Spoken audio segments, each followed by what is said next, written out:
Hey, how's it going, everybody? I'm Nooch, and this is Neighborhood Picks.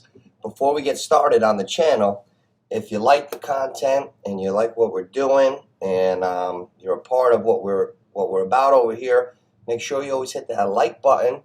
It always helps in the algorithm. So if you're in here and you check out the video, hit that like button. This way, it gets spread out more, and it's good for everybody. Today is the Week 11 Pickems. We're picking all the games, and today we're going to go straight down the games from the first game, the Giants game, to the Sunday night game. We don't do the Monday. We're going to do every game with the spread. Now, this is the fourth round. I read the standings in my shorts. You go into the shorts for the standings. The standings are up for the first three rounds. Now, if you're new or if you're coming in again, you leave your best three picks with Friday's spread that I'm about to read out when I go down the line of these games. So, what do we got here? I personally love these games. Tomorrow, we're going to get more into the games with same-game parlay adders. I'm going to touch into it a little bit today, but I really see a lot going on personnel-wise, fantasy, so much body of work, and then you see teams and you know what they're about, and then you might have a guy down, but you know how they play. So this is like really the most fun part of the fantasy football season right now. We're not in the playoffs yet, but we're in the stretch. So it's 11, 12, 13, 14. We're literally in the last month. We're in the fourth quarter of fantasy football, and these NFL games, we all like to put in our little wagers, this and that. So that's why we're having the pick'em contest. So after I do all these games and I make my picks, I'll give you my three picks. I'll have them in the comments. You leave your three picks, put them in the comments with the spread, and we'll keep adding them up. And at the end of the year, the end of the regular season, the winner gets a $150 Visa gift card, courtesy of Neighborhood Picks. So here we go. We got the Giants at home, giving 3 to the Lions, which is still no respect for the Giants. Let me tell you something about the Giants that's funny to me. The Giants, they're 8-2. There's nothing to be ashamed about to go up to a tough Seattle team with Kenneth Walker and Pete Carroll and Geno playing this year. There's nothing to be ashamed of going up to Seattle with the 12th man and losing. That's their one loss. The other loss, they're 8-2. The other loss is against Dallas, who's supposed to be one of the best teams in the NFL because Las Vegas has them 5-1 to win the NFC. Okay? So that's what's getting me on this first game, the Giants. The Giants are 8-2. Philly's 8-1 or whatever they are, 9-1. And then Dallas is one game behind them, 7-3, whatever they are, or 6-3, whatever. They're one game behind the Giants. Why is Philadelphia 3-1 to win the NFC, to be the National Football Conference representative in the Super Bowl? Not when it get there. Philly's 2-1. Dallas is like 5-1. The Giants are 30-1. The Giants are plus 6,000 to win the Super Bowl. You got shit teams that are ranked way lower. There's no respect for their odds. None. So the Giants are playing the Lions. And I could do another 15 minutes because when I see the Lions, I say, what the hell happened to Kenny Golladay? Don't tell me when he's covered, he's open. All right. Listen, I don't want to hear that shit all the time. Some guys, I get the catch radius, but if he's never open, he's never open. But, all right, let me get back on track because I'm really good at getting off track. We're just doing the games. I said I'd be cool because I got a couple friends that are going to come in tomorrow do the same game parlay features. So, how could I not take the Giants -3 at home? This is a trap game. This is a game I wouldn't, if I was a heavy bettor, I wouldn't go heavy on the Giants tomorrow at all because it's the NFL. Look, I keep this sign for the 2 years I've had this channel. I keep this sign because it just works every week. The dogs it's parity. It's like college football. So I would take the Giants +3, and I would proceed with, -3, and I would proceed with caution because the Lions can play. But I do like the character of the team this year. You got to watch out for the Giants. The Giants play 60 minutes of football, high character guys, high character players, high character coach. It seems like they have a lot of chemistry from players and coaches, organization, the way they're playing, the spirit. I'd have to go with the Giants minus the 3 over the Lions. We could get in. I could do a 3-hour show on everything I think this year. That's why I got to get you guys in the box. Too much to talk about. Now the Patriots minus 3 over the Jets. Right? The Patriots are home. They're laying 3, and the Jets. That means Las Vegas thinks it's a 50-50. The home team automatically gives 3. That's like a rule of thumb in betting. So the Giants are 3 over Detroit. That means they got it as a 50-50. That's a slap in the face. So you have to go with the Giants laying the 3. Now, the Patriots and the Jets being a 50-50, to me, is not such a slap in the face. I've seen the Jets bitch slap teams, blow out teams when they were underdog, throw up a 40-burger. I know they don't have Brees, but they got a lot of talent. They got the best corner, in my opinion, in the NFL. I saw Sauce on the guy like crazy glue. The guy made 800 cuts. He was with him every step of the way. I really love the Jets team. I like the coach. I like the skill position players. I think the rookie receiver Wilson will have a day tomorrow. I think Carter. They screwed up the kid. They screwed up Zach Wilson last year. He had a rough game against the Patriots, but it's not last year. And the over-under is only 38.5. I think the Jets can actually play ball and stifle New England tomorrow because I want to stay in the present. The more we look back, you make the biggest mistakes in sports when you're looking back. What's wrong with Durant and the Nets? Oh, he's 35. He's got an Achilles. He can't carry everything. What's wrong with LeBron? He's 38. You know what I'm saying? Like we expect all these miracles. I'm not getting stuck. It's not the old Patriots. It's not Tom Brady there and Vrabel and Wes Welker and all these guys and it's not the same team. Frankie Zappa, whatever his name is, and he had Mac losing his confidence, gaining his confidence. I'll take my chance with the Jets plus 3. Give me the Jets tomorrow. So Sunday. So I like the Giants minus 3 and the Jets plus 3. Those are the hometown teams.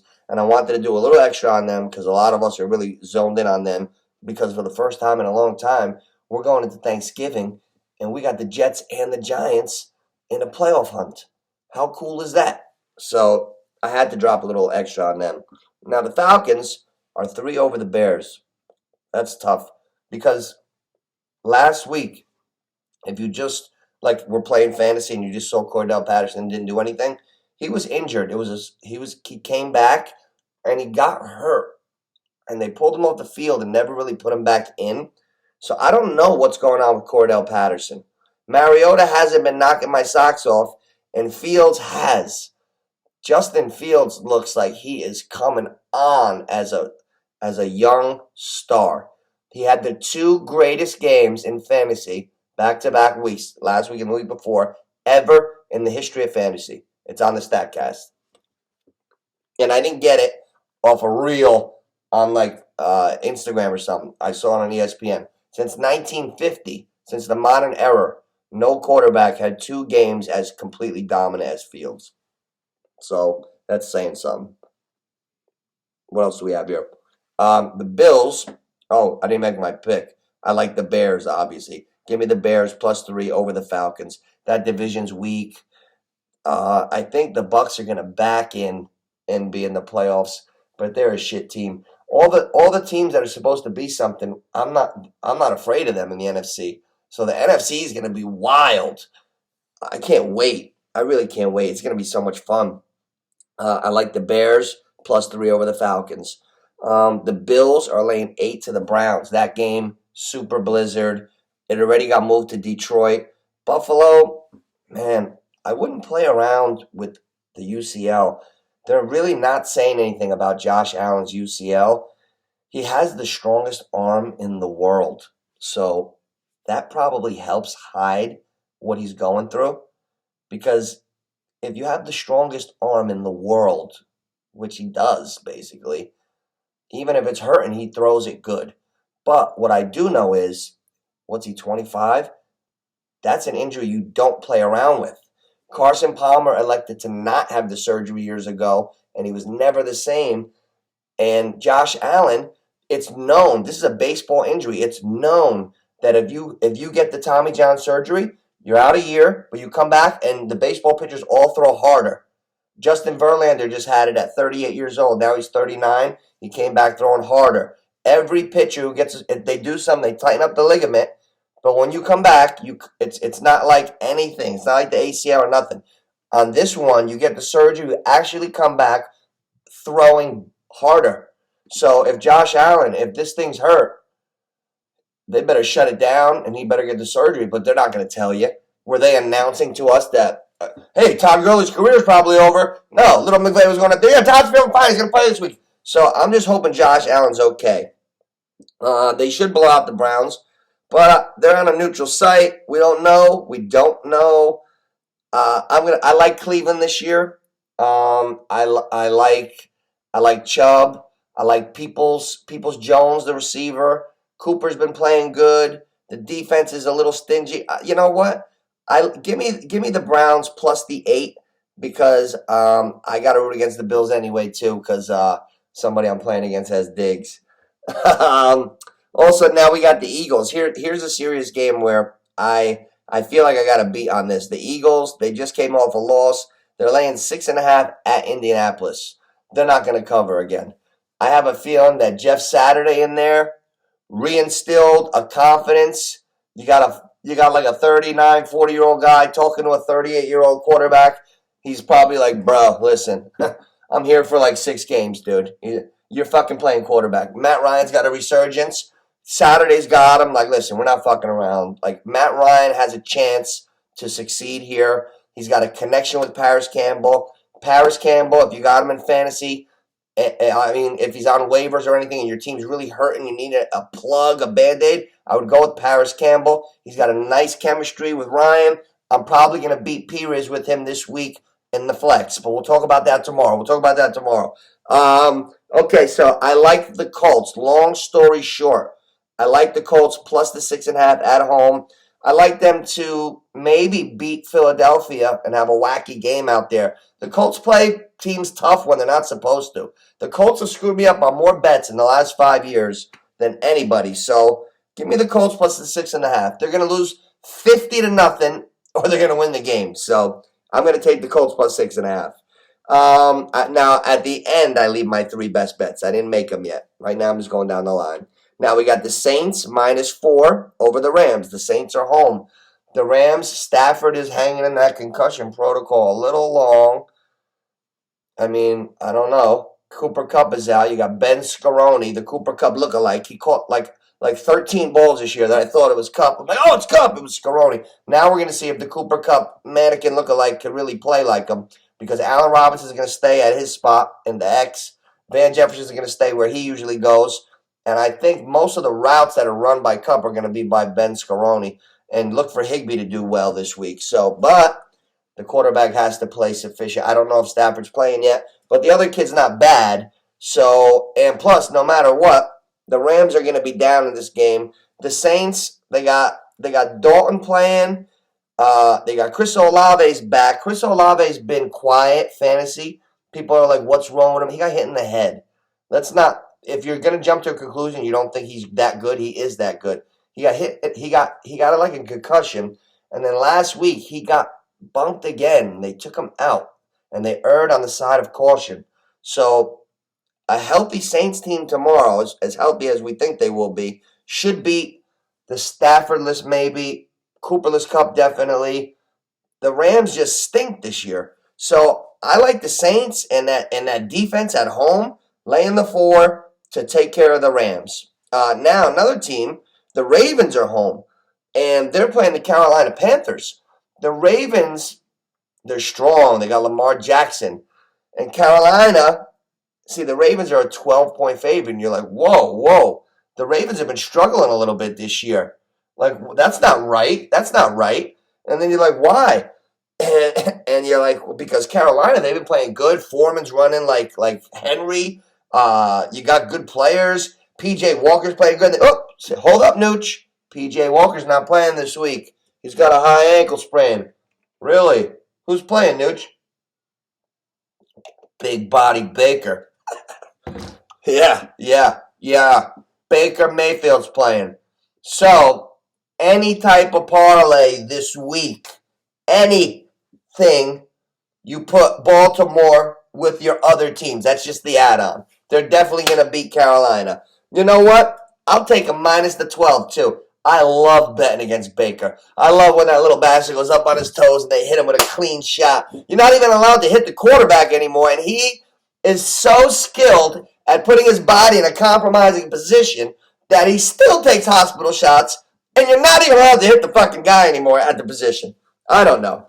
But give me Lamar all day, 42-2. All right. The Commanders are on the road and the 3 points favorite over the Texans. This is where a team this is going to be a war. That's probably going to be a good football game. Parity. Washington's been playing better. Houston's been showing signs. I could see that game being a shootout. It's 40.5. I love the over. I don't know who I like in the game. If I had to take a team, give me the home team taking the points. So I would take the Texans plus the 3 over the Commanders. But I really like the over in that game with Heineke, and Heineke's still playing, right? As long as they don't bring Wentz back. Mr. Bowleg, and I look like I'm sitting on a horse. Carson. As long as I see what I've been seeing, I like points in that game. Remember that, guys. This is for us. Like, we're going to leave our picks, no over-unders. But for bets on Sunday, I like the over in that game. Broncos. Russ is cooking. Broncos are minus 2.5, hosting the Raiders. F the Broncos. I'm going with Carr, his heart, Devontae over Sutton or Judy or whoever. I'm going with Jacobs over Gordon. I'm going with the Raiders. So that's one of my bets of the week. I might even drop them in my top 3. I like the Raiders plus 2.5 to cook Russ. I don't like Russ. I'm a hater. That's right. You want to call me a word? Call it. Yeah, I don't like Russ. I crack myself up sometimes. Now the Cowboys, America's team. I hate to say I love a game. The one time I loved Minnesota this year was the one time they lost. But your boy Nooch, he's got Justin Jefferson, took him number 1 overall in one of my fantasy leagues, got him in another, and people were making fun of me, but they just didn't see what I saw. And I'm telling you, the Vikings are a problem. Dallas is a fugazi great team. They always want to act like they're in the upper echelon, but they never do anything for long enough to really deserve that label. If they could beat the Vikings Sunday at Minnesota, that would be something. Why the Cowboys are a 1-point favorite is beyond me at Minnesota. Okay, so that's already the bias of the bettors. All the dumbbells are going right on Dallas quick because it's America's team. So the money has Dallas favorite at the Vikings. So that's already a bargain. Now Dallas, they're having a tough time stopping the run. But you can't put 8 in the box against Dalvin Cook because Justin Jefferson will take your top off. So I like the Vikings as a real legit team at home to beat the Dallas Cowboys. In fact, that's the pick of the week. The Vikings take it when you got a 9-1 team as a home underdog because the Cowboys have a star on their helmet. Go get paid. Go get paid, Minnesota. That's my one lock. Okay. Then we got the Bengals. Joe Burrow, Mr. Cool, 4.5-point favorite on the road against the Steelers. Divisional game. I have a memory like an elephant. The Bengals played the Steelers in week 1. I said, guys, the The Bengals and the Steelers were only one game apart in the standings last year. The Bengals were 10-6. The Steelers were 9-7. I mean, the Steelers could win. The Steelers did. But you know what? It's 11 weeks later. So what does that mean? That means they're not going to sneak up on the Bengals. The Bengals are going to beat Pittsburgh, and they're going to cover the 4.5. So that's that. Then you got the Sunday night game, which I love. I love it. I got Herbert in a couple leagues. I need Keenan Allen and Mike Williams to be back. I benched Justin Herbert last week with no Allen, no Williams. I had Justin Fields. That's a no-brainer.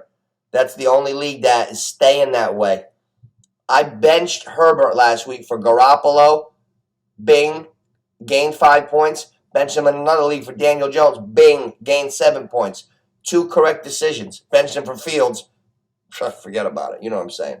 Gained 100 points. So anyway, in the one league, I've decided I'm going to keep Fields as my starter. No more Herbert because of what I see this year, overall body of work. However, moving forward, thinking forward, it's not yesterday. It's going to be tomorrow, right? Keenan Allen, Mike Williams back. High-intensity offensive volume game Sunday night. The Chiefs are going to be on point, swinging, right? The Chargers are home, right? But if the Chargers are ever going to give an effort and play a tough game, it should be at home Sunday night with all their weapons back. So what? And you know what? Who's been the team that every time they get really built up, like when I called it 4 or 5 weeks ago, when the Chiefs played the Raiders on a Monday night, and they were 7 points favored, I said, guys, the Raiders is the bet of the night. Well, remember this. The Chiefs are 6.5-point favorites at the Chargers. The Chargers are 5-4. They got a terrible plus-minus. They've been playing bad. We all know it. But they got their guys back. They're home, and they're divisional. The 6.5 is too much. They're divisional, and their horses are back. They're playing it. They're playing it coy. What are they going to say? Oh, everybody's feeling great. Get ready for us. If Allen and Mike Williams play, that's the bet of the week. So I can't do an if because I'm not going to come on and change my bet. So my 3 bets of the week. Give me the Chargers plus 6.5 Sunday night against the Chiefs. Give me the Minnesota Vikings plus 1 over Dallas. And to be honest with you, my third best pick is the Colts plus 6.5 over the Eagles. I'm not afraid of Philly. Philly's got a nice team, but they're human. And the Colts, when you change a little something and things go well, you'd be surprised how you can catch on a loop of rhythm. Just like momentum could go off, that's how it comes back on. That's my 3 teams. So I got Minnesota plus 1 versus Dallas. The Chargers plus 6.5 versus the Chiefs Sunday night. And the Colts plus 6.5 versus the Eagles. Those are my picks. Leave your best 3 picks in the comments.